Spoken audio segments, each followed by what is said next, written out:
Well, hello to everyone at Memorial Drive Church of Christ. I am privileged to be here with Quincy Rush. Quincy is not only a friend, but he was actually our preacher on Sunday. So if you didn't catch that, you need to go back and listen. Quincy, I thought you did an outstanding job. Thank you. You in particular use pauses very well, and I noticed that because I use no pauses. I am the run-on sentence of preachers. I never stop talking. I barely breathe. So I like that. There was a lot of good questions and a good pacing, in your sermon. So we've invited Quincy. We've invited him just to share reflections on how that experience was. And I didn't prep you with that, but I will ask you how was the experience. So be thinking about that.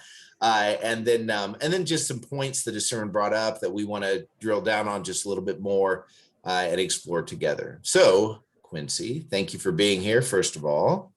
And then second, kind of give us a summary of what you covered on Sunday. I wanted to say I don't think Paul used pauses either. But on Sunday it was Mission Sunday, for those of you who might not have known. And I, as one of Memorial's missionaries, I talked about, kind of gave a quick recap on my year, and mostly talked about partnership between like missionaries and their supporters, especially Memorial Drive as a supporting church. And I especially wanted to talk about prayer, and that missionaries need prayer we need prayer from Memorial, and we know Memorial's praying for us, but that we appreciate and need prayer, and that Memorial and our supporters are partnering with us, and kind of walking alongside us when they pray for us, and when they're supporting us. It's a partnership, but that it goes beyond just monetary support, that it goes into encouragement and into like investing through, like, I actually really care what's going on in their day, and I want to pray that they're safe and that they're that they're making an impact. Absolutely. Excellent. And I think one of the things that kind of gets lost on every human being, but whatever situation you're in, you kind of assume everybody else is in the same situation. Like, that's not true. So if you feel like you're surrounded by a lot of people who love you, you just kind of assume everybody else does. Yeah. Now I think that it flips. If you feel very lonely, part of feeling lonely is believing that everybody else has good community. You know what I mean? So it's not always true, but I do think out of sight, out of mind is very true. And that dynamic of how you didn't use this term, but how isolating it can feel. And I think this is in general true about ministry, because ministers tend to receive everybody else's pain. For example, we get tons of prayer requests or requests for help, but we rarely hear the celebration of it. You know what I mean? Hey, you were praying for me and this went well. Like, I have to go back a couple weeks later and say, hey, how'd that go? You know what I mean? Because people are motivated in pain, and they lose that motivation when they no longer feel pain. So you have that dynamic first and foremost, that you are, 2 months, 3 months, 6 months away from carrying the burdens of people that aren't your burdens, but you'll carry them because you're the missionary in the midst of it, But then second, even with all the technology, being so far away from what is now, you function a little bit differently, what is familiar, but family, what is family? I mean, that can feel really isolating, even being on a team. And so I think it was really good. I thought your emphasis was really good about the connection and that part. When you think about that dynamic of what you anticipate, and you visited some of this in your lesson yesterday, but talk to me more about the process. Many people don't quite know what it is to, be in mission work and what the first months are like. And you have a very unique point of view. I don't know if you realize how unique your point of view is, because not only have you lived on the mission field, but you have welcomed several sets of AIM students to the mission field. So it'll be interesting seeing yourself from that different point of view. How do you anticipate that going? So as a kid, I always wanted to be part of AIM because I always saw AIMers as like my aunts and uncles.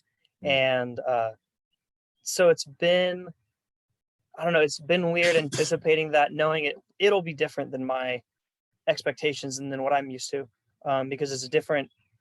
I mean, our coordinators don't have young kids; their kids are older than I am, and so there's not going to be, like, I don't think there will be that relationship with. I mean, there could be. I just don't know I don't know kids there yet.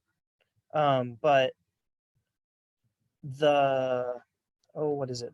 The Amers who are already there, you were talking about feeling isolated, and that reminded me of, they felt pretty isolated this year because of COVID, that they didn't ever meet the youth group, and they didn't meet the youth group until we visited 4 weeks ago.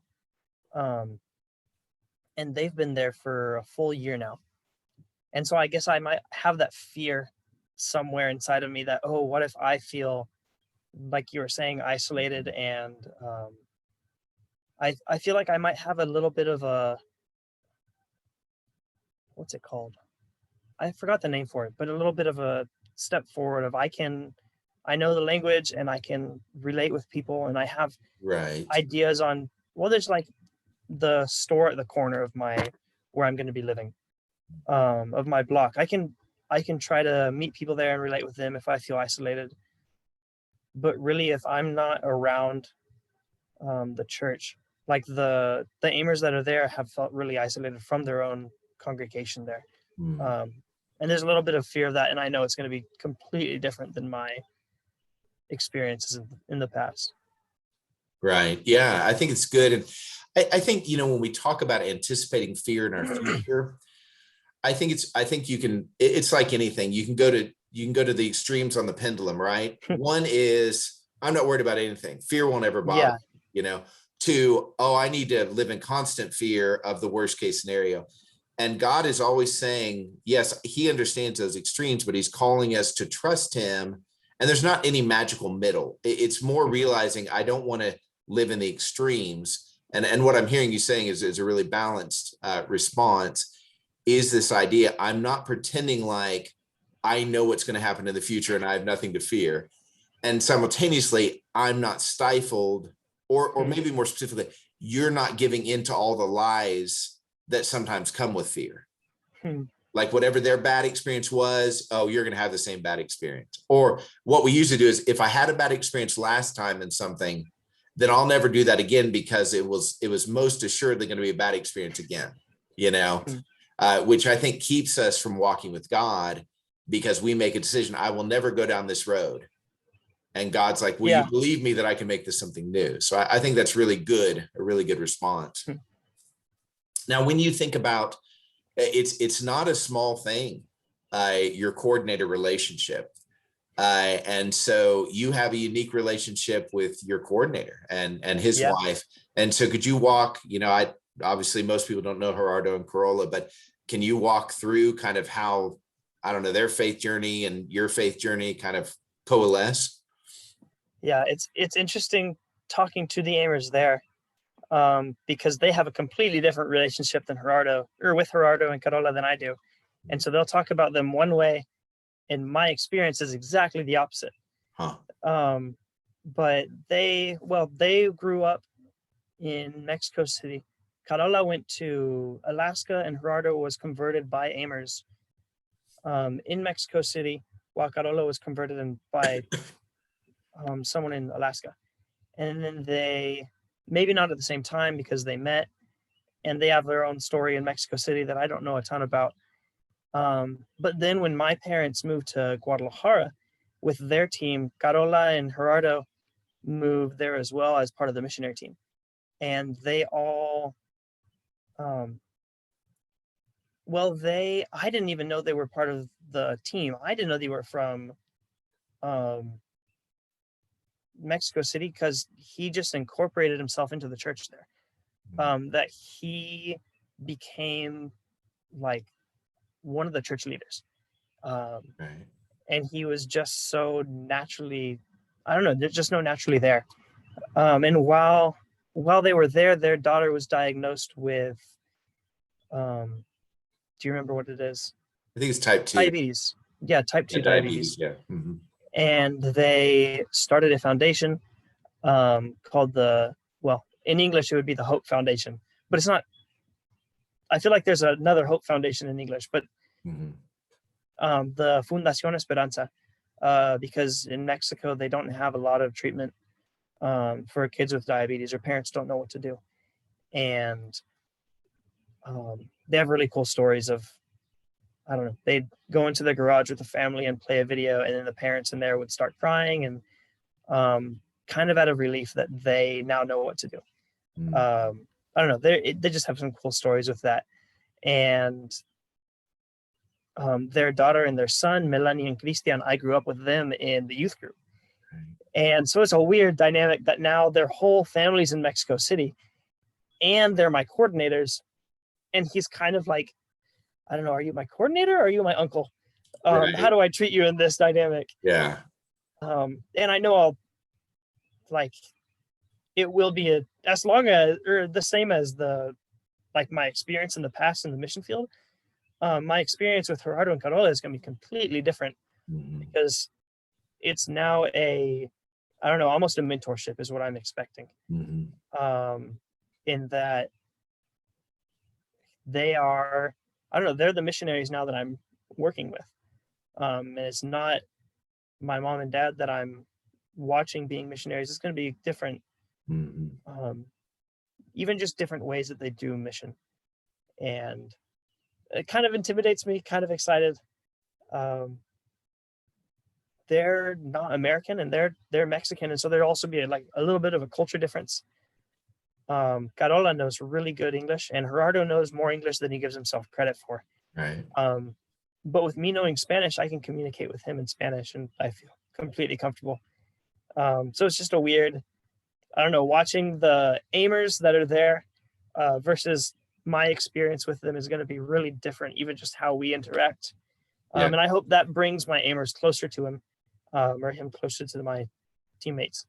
Right. Because you're like a bridge. I'm interested. Yeah, you'd be like a bridge for the stuff or at least just a completely different perspective. Right. Well, there you go. Well, and I'll tell you this, I've watched multiple couples get married who are from different countries, not just different races, but completely raised in completely different nations. Yeah. And they have the same problems that married couples have, but they have that added challenge of, what does this mean? Yeah. You know, so they did this, and I'll tell you, the best way to prepare for marriage is be on a mission team as a single person, because you just learn so much about that dynamic of, when you do something and you're my teammate, I go ahead and attribute what it means before it's even done. You know what I mean? Yeah. Oh, you must mean this. And you just, every time you have a difference, it just adds to the possibility of misattributing, you know, what's actually happening. So yeah, I can see you being a buffer, and this also has to do with who you are as a man, as a person. That idea of being able to, you step back, you listen, you know, that you're the opposite of me. I speak for half an hour and then I start thinking about it later, you know, and so that dynamic, I think, will serve you well, you know, realizing that. But one thing you said that I think is really important, applies to all of us, is we largely underappreciate how strong our expectations are. I talk to people all the time, and I'm like, so what do you expect of this? Oh, nothing. It'll be fine, you know? And then afterwards they're really mad, and we have to continue, including me. I have to continue to make the connection. Oh, my disappointment came from my expectations. And that doesn't mean my expectations were wrong. But what happens is, often I'll be mad at, so we're working together, Quincy, and I'm mad at you. And you're like, what are you mad at? And if I haven't fine-tuned what my expectations were, I won't really know what I'm mad at. I just know you did the wrong thing, you know, and that shows up in marriage all the time. You know, and everybody I've ever talked to that's married, this is a dynamic that plays out, and you're going to see it on your team. You've already seen it, but you're going to see it in this, because you're going to be put under different pressure as a team, you know, and that will really, you know, it just affects you like it affects everybody. Yeah. I think on Monday I heard the phrase, or last Monday, I heard the phrase, not communicated expectations are disappointments waiting to happen. Exactly. And whenever I think of expectation, I always think of, for some reason, Camp Barnabas. I think uh, Trent would always say, like, he'd always tell the youth group beforehand, do not go in with expectations.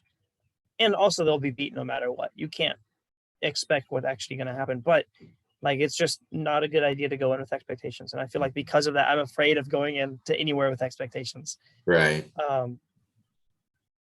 But that just means I'm not aware of the expectations. If I'm like, I don't have any expectations. Right. It just means I'm not paying attention to them. That's well said. Absolutely right. Yeah. And that's it. You know, the elders and I were crossways a bit last week. And I realized in our conversation, you know, they did a great job saying, okay, let's get together and let's talk this over, you know. And as we were talking, I realized that, again, you have that drum beat of underneath this, I had these expectations. And the irony is I didn't realize they were expectations because I called them common sense. Well, everybody thinks this way, which when you say that out loud, you're like, how arrogant am I that I think everybody thinks like I think? Like, I would never think that, you know, except when I, you know, it's like, take the simplest thing. When I'm on a road and there's construction, I get frustrated. What was I expecting?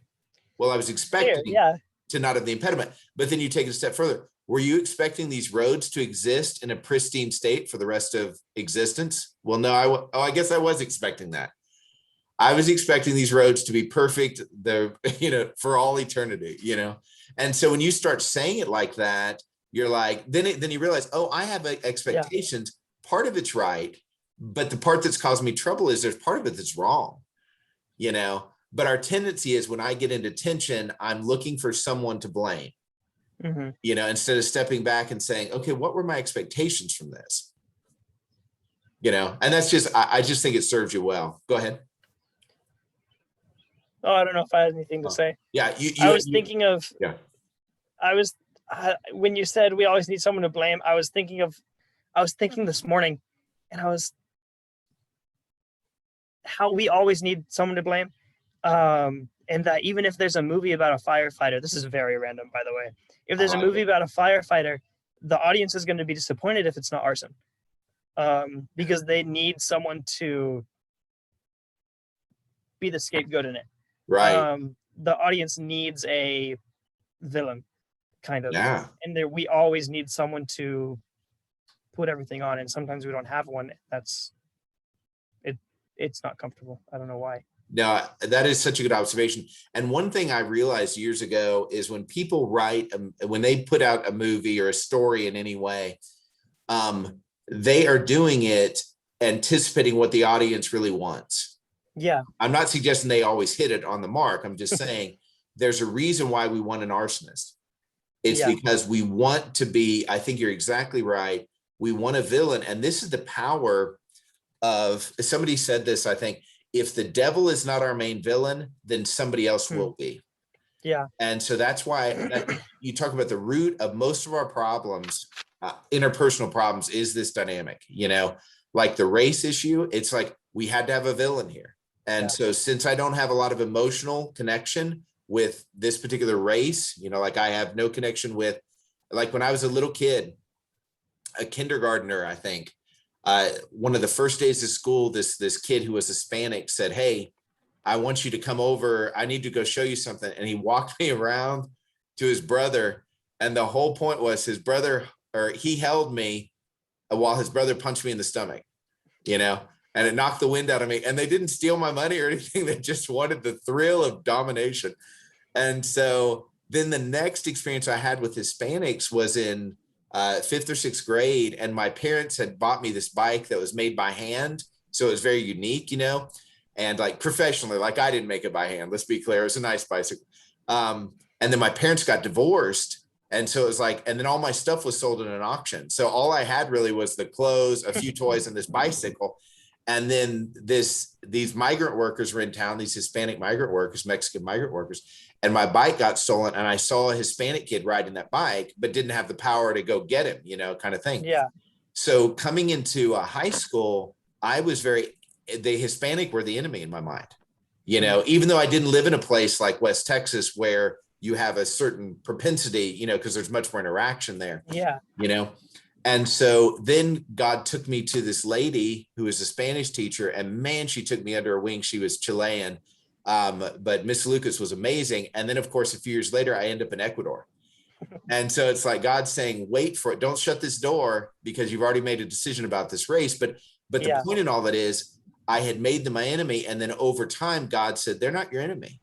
Like what was happening in those situations was the devil was manipulating people, even those little kids, to cause you harm or to steal your bike or whatever, but the devil, I have to keep reminding myself, the devil is my enemy or the people around me become my enemy. Yeah. You only have two choices. And I see this on team a lot. Matter of fact, I would write a letter to all, I don't know if they still do this. So it's a question for you. Do they still give you a letter, like an envelope of letters from the staff to read in case of emergency? They they call it like our rainy day letters. Yeah. Where Okay. if we're on the field and we're having a really bad day, then open up the letters and. Yes, exactly. So my letter always included, your team is not your enemy, but I know you think they are. And I said that because I always thought my team was my enemy, because they were the main people in my life. And I think that's been a lesson for me that how do I say this? I don't internalize it quick enough sometimes, but it's almost always true. That tension that arises. So tell me about this. In your lesson, you presented this dynamic that was very intriguing. I've never thought about it before, but I think it's worth repeating. Okay, let's do it this way. I was at a table eating supper with people 3 weeks ago, and they said that they had once considered AIM, but this could be true of any mission effort, and they checked into it for their daughter, and they said that they consulted with the AIM program, and the AIM program wanted to make her a beggar, that she was going to go around and beg people and they would never be beggars. And it occurred to me, oh, you and I see that totally differently, this idea of support, and you presented something that I just thought was amazing. And it's the contrast of Jesus seemingly having a need because it necessitated sport, and then simultaneously being Jesus. And so talk me through that. Like, start with the point you made and then whatever you'd want to add to that. So the point I made was, I started the segue from the last thing I was talking about was that Christ's work is always full of perspective changes. Mm-hmm. And I went into Luke 8:1-3, that it says Jesus was living on support during some of his, I almost said AIM time, during some of his mission, part of his mission. Right. Or at least, we don't know how much of it, but at least starting in Luke 8:1-3, you see these three women, Mary Magdalene, Susanna, and Joanna. And they are, it says, I can't remember the exact wording, but either supporting him out of their own means or providing for him out of their own means, and not just him, but the rest of his disciples as well. And the point I made was that he can feed 5,000 people. He can literally fish money out of the water. He could, my dad was saying, he could send anyone and go, okay, go find us a place to eat. How do we do it? Find a donkey and follow it. Or no, it was find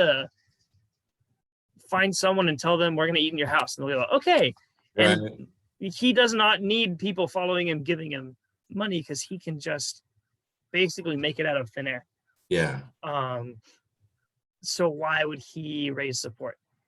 And something my dad and I were talking about is that can you imagine the blessing that these women would receive from Jesus letting them partner in his mission, and walk alongside his mission and they were missionaries, that they were using what they had to spread God's kingdom, even though they weren't the ones preaching or healing, that they were using their own gifts to spread it. And I was about to say something, I forgot. Oh yeah, something Dad and I were joking about is with me as a missionary and Memorial supporting me, I was thinking of joking and saying, well, and I haven't healed you of 5 demons or whatever it was, because Jesus did have things to give to the 3 women that made them want to Hmm. reciprocate. Right. And I haven't. I mean, at least not in that way. Like, I have not healed Memorial Drive of its 7 demons, and Right. but it's just they think they can bless me, and they believe that it's an investment and not just it's not just alms, or it's not just them indulging me and giving me money. It's them investing in my mission, because it's their mission. Mm-hmm. Yeah, I tell you, I think what we're facing, how do I say this? The root of what you're experiencing comes from us not doing a great job of truly believing we're part of a body and we're not the whole body. And I'm not saying anybody says we're the whole body, but I think we live kind of like we're the whole body. Sometimes even as an individual, I need to go in and I'm the only one responsible. So I'll need to be the eyes and the foot and the hand and everything, you know what I mean?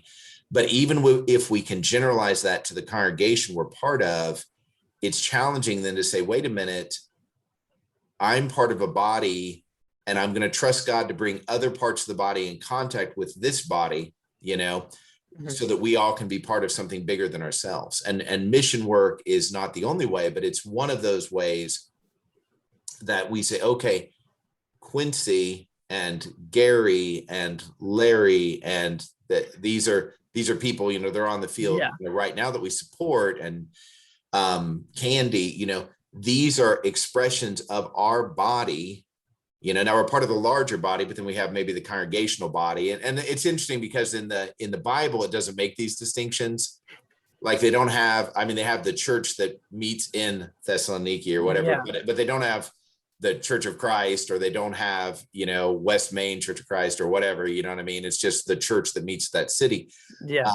So that makes it a little bit difficult for us to find the exact right words at times, but really thinking, and this is the way I conceptualize it, Quincy, I may have said this to you before, 8 billion people walking the earth, and you and I are having this conversation. It doesn't mean everything, but it means something. And there's hundreds, maybe thousands, hundreds of thousands, maybe of missionaries, you know, and we are connected with these particular missionaries. And a lot of that comes from relations. Like as I'm watching yesterday, like the first guy is Josh Markham. And he is reading the introductory scripture. Well, I knew Josh Markham as a kid. He was a kid on the field when I was in AIM, when Heather was in AIM. You know, he was a, I don't know, 14, 15-year-old kid, you know, when we got there. And now he leads the school, you know, he's the director of the school and leading that part of it. You know, and Corey Burns, you know, I knew him as an AIM student, and he was an assistant when I worked with AIM, you know, and that's just my connections. Obviously, Ashley Thompson, part of the congregation, you part of the congregation, but every single person that we support has some connection, you know, so that's part of God saying there's 8 billion people and maybe thousands of missionaries, but we're going to connect you to these. So he's doing it on purpose, you know, and we don't know those purposes, but we need to start borrowing from his perspective, you know, that God could have brought any missionaries, and he brought these missionaries and this particular set of work, and to internalize, wait, Quincy is an expression of our body in Mexico. Not just we send Quincy money to be part of the body in Mexico. Yeah. You're an extension of our body. And so is everyone else that we support. And I think that's a really, that's a shift, you know, that's a shift. And part of, you know, you referenced yesterday, can you tell me that again, the pit of despair metaphor? Yeah, I think, and it was a bunch of like now missionary families that have been impacted by this phrase. I can't remember who said it first, but the phrase was, I will go down into the dark pit of human despair, or I will hold the rope for those who do. And it's the thought that I guess there's the two sides, that I am either being lowered or I am lowering and holding the rope, and I'm not just letting go and letting them, they're down in the pit of human despair. I'm either supporting them through my, I don't know, I'm still part of the mission if I am making sure they are all right. Right. because I'm up here for them. I'm not just up here. I'm up here for them, that Nice. they can rely on me. Yeah, well said. I just think, I think that what popped into my head, and when you said for them, that kind of conceptualizes it. What does the rope look like? You know, what is that comprised of? And part of it is finances, because people have to eat. Yeah. They have to pay their bills. They have to be able to function and bless people, you know, with finances. But that's not the whole, that's not the totality of the rope. You know, that for them perspective, and that includes your appeal about prayer, about this idea. It also includes, and I want you to tell me a little more about this. You had mentioned reaching out. You can get the contact information for all these people, and we live in an age where we can't say, well, I'd call them. Like when I was in Ecuador, it costs like, I don't know, $7-8 a minute to talk to somebody in the States, you know, with the plans we had access to. And if you send a letter or a package, it was a good month before they'd get it. You know what I mean? Well, now that's not true at all. You can communicate with somebody instantly.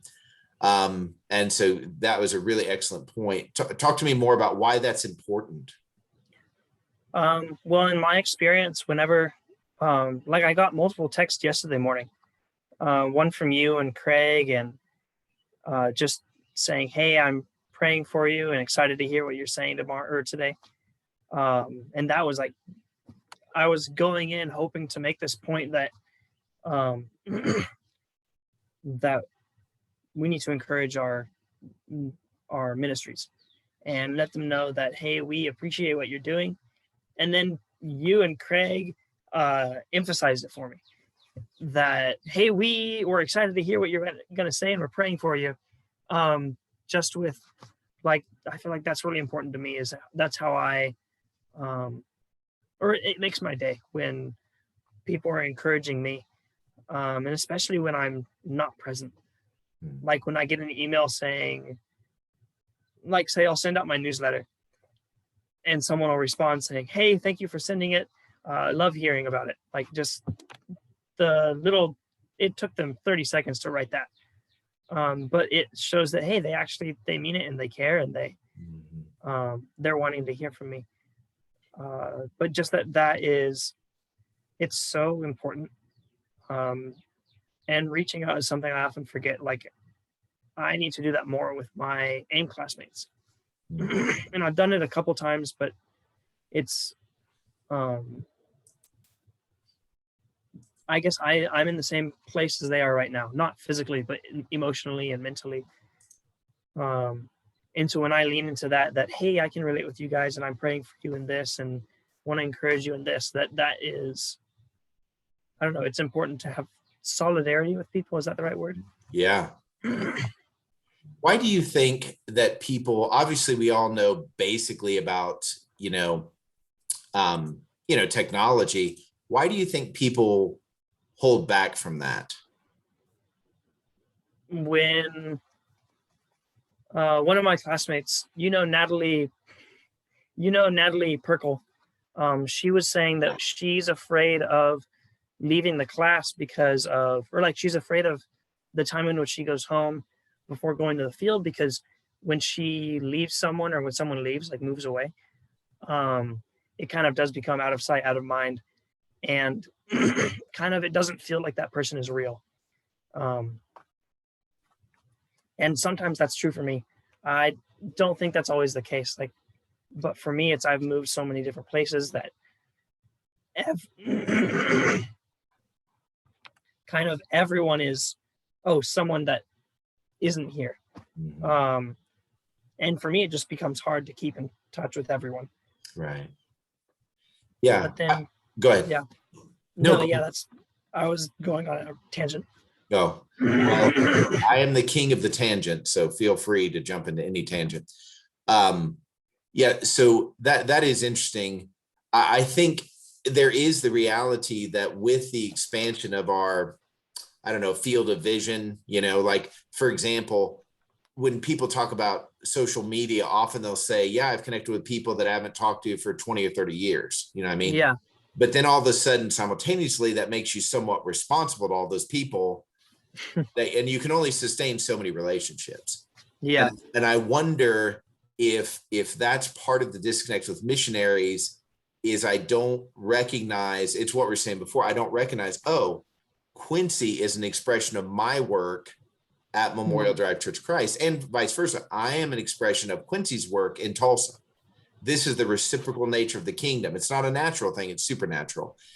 And so to really drill down into, I'm not called to speak to every missionary ever. And I thought you did a great job with this yesterday. You're like, look, if you're a list person, get the list and just process through. But if there's one person that connected, we're sitting there with 200 people, live, and, who knows how many people online. If everybody just picked one person, my guess is because we're all different, we'd pick eventually different people. You know what I mean? Yeah. And what you're saying is so true. And I forget this because I get a certain amount of newsletters from friends and people, in addition to people we support, but just simply saying, hey, I read that. I mean, that alone, because I remember sending newsletters. Like I'll give you a sad example. I sent newsletters to my sponsoring congregation that I was in Ecuador. Like on the heading, it was like Ecuador, you know what I mean? The country of Ecuador was in the picture, the little country. Where we were, there was an arrow, and I get back and one of the elders comes up to me. So I'm done with my Ecuador time and I'm done with AIM. And one of the elders comes up to me, he goes, so how are things in India? And I was like, I don't know. Oh, you mean Ecuador? And he's like, yeah, Ecuador, whatever. And I mean, that whatever, I'm like, you mean the people I poured my life into for almost 2 solid years, and I cried my eyes out when I left, and I wish, I could be there right now, the whatever, I mean, it was so dismissive, and I get it, for him, out of sight, out of mind, I mean, he was doing good to even ask me at all, compared to so many other people in the church. And so, but that disconnect. So for me, even to have gotten feedback, and of course we didn't even have internet that we had access to at the time, but hey, I read one of your newsletters. That would have been like, thank you so much, that I wasn't just sending it into the, the void. And that's the dynamic, I think, that is so much easier now, but I can lose the sense of how powerful it is. Mm-hmm. Even now I'm thinking through some friends I have in different countries, that I'm like, man, I just need to tell them I hear them, and I think this is the other thing too. I have a man that I communicate that we don't support, lives in India, and he's just overwhelmed all the time, especially with COVID in India right now. And a lot of times it's just so heavy. I don't know what to write him. Yeah. I don't know what to tell him.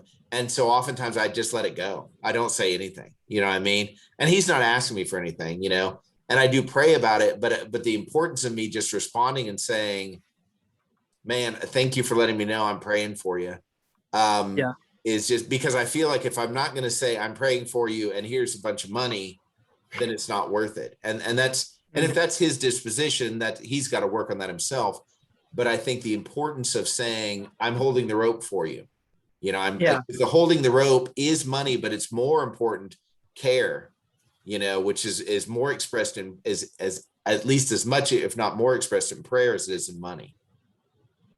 And I think that's really an important thing. So when you think about, how many weeks do you have before you leave? 2.5. 2.5 weeks. Okay. Let's see. I leave on the 20th or the 19th. And so that is, 2 weeks from Wednesday. Okay. That's pretty crazy. Does it feel crazy, or are you so ready?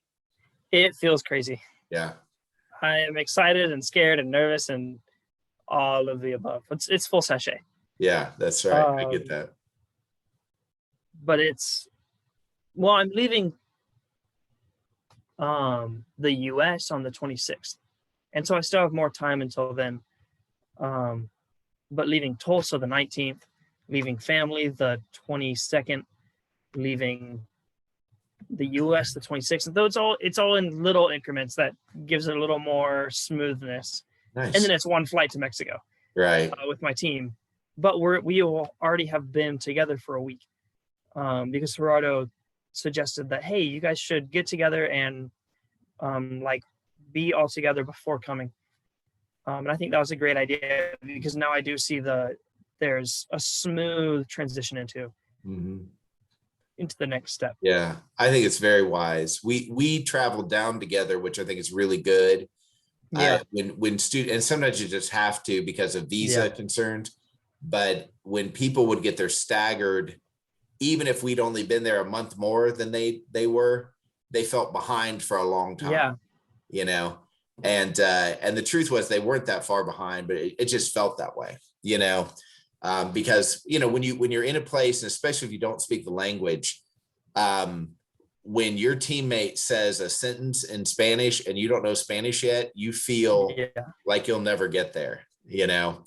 And we had certain teammates that really struggled, but man, by 6 months, yeah, I mean there was different levels of fluency, but everybody could speak the language, you know, because you just don't immerse yourself. Bottom line, you really need to know more than where's the bathroom, you know. And that's the challenge with learning Spanish in the States, is there's no fundamental need. Yeah. Like whether you learn it or not, your life is going to be fine. But when you're live without a net and you're like, oh my goodness, Heather always made fun of me and always gave me a hard time on purpose, and rightly so, because I would always agree with people and not know what they're saying. And she was saying, it's going to get you. It's going to get you. Because I would be like, oh, see, yeah, see. And she's like, do you know what they said? I'm like, not really. And she's like, you're going to agree to something. And I agreed to a birthday party. So buyer beware, Quincy, if this happens to you. So I had agreed to come to a birthday party, but I didn't hear the rest of the details. That when I got there to the birthday party, it was packed, because I'd never been to an Ecuadorian birthday party, where an Ecuadorian birthday party, we were celebrating a 15-year-old, but there were 70 people there. His whole family, was there.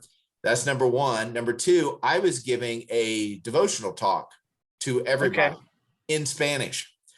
Number three, he was the only Church of Christ member in his family, and everybody else was Assemblies of God. And there were at least 4 pastors in the room. So now I'm giving a broken Spanish devotional in front of 70 people, with the sense that, oh my goodness, I'm being judged. And then, and I think you'll relate to this, especially in Guadalajara, every time a person entered the room, especially a woman, they had to greet everybody in the room with a kiss. I don't know if you guys did the kiss, but you couldn't wait. Like in the United States, if you get there late, you kind of try to hide in the back.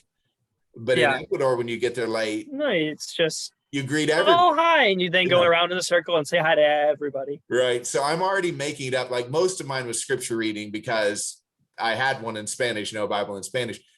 But it was so hard to keep my train of thought, because it's like every 3 minutes, a new person would enter and kiss everybody in the room. You know what I mean? And so I was like, yeah, I'm going to have to say, you're going to have to explain that again to me more, because I got so into just saying see, and that made people happy, But yeah, I'm really excited for you. I want you to know, one of my prayers for you in particular is you're going to go in with that advantage, with the leg up, and you and your spirit will want only to do good with that. And the devil will want only to do bad with that. And so I remember, both on my own part and on other people's part, the power that the devil wielded with envy. That it's not that they don't want you to have it, but they hate they don't have it, whatever it is, either rapport with your coordinators, or an ease in the culture, or an ease with the language. It just becomes points for the devil to exacerbate, for the devil to really manipulate. And it's not, you may not be doing anything wrong, and your team may not be doing anything wrong, but that's just how he likes to hit us. So I'm really praying for you about that you would have supernatural wisdom about, oh, wait a minute, the devil's trying to work this. And just really, I think it's a great opportunity. For most of us, we don't change unless we have to. And most of the time that's crisis, so anticipating the culture shock that you'll go through, which I know AIM does a good job of holding that out in front of you. But it's kind of like me, when I think I'm going to exercise this week, I think a good game, man. But when it comes time, it's like, I'm going to wait, you know? So, you know, it's just going to be, obviously, as you've already said, it's going to be different than what you expect, no matter what you expect. So that certainly is part of my prayer for you. And certainly it's a funny thing. I've known people that lived in Mexico City, as have you. And you're like, how do you live in a city with 30 million? And what happens is you just develop a smaller city within a city. Yeah. You know, these are like, it's just with Tulsa, I don't occupy all spaces in Tulsa. I occupy a space with a few hundred people, you know what I mean, that I'm always in these relatively same circles. And that's what you'll do there. So I'm really prayerful for your circle, for your, and I'm not going to say all this prayer stuff and then pray the same thing. I'm praying right now about this basically, but really prayerful for, you know, you've already had separation from your family for a while. I'm asking God just to give you special grace when you start experiencing Mexico without them, because that is something that is so, you know, just precious to you, precious to your family. And just, I love you all so much. But Quincy, really proud of you. Just super proud of you. I feel very blessed, especially this last year in our relationship, to know you in a very different way than as a kid. I was looking at some pictures I had earlier. And this is, I don't know if you'll like this or not, but I have this picture. Let me see if I have it. I'll have to get out of the way. But this is one of my first memories of you. Can you see that? This is, we'd come down to Guadalajara to visit your family. I think we might've been there. I remember that trip. Yeah. Really? We were down there to speak at the Mexico missionaries retreat. And I've got another picture where you had a box.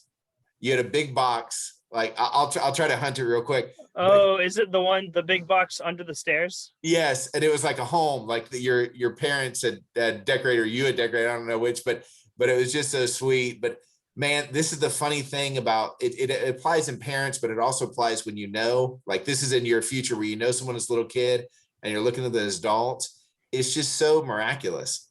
You know, how did this, I mean, you were so fun loving and such a sweet, sweet kid.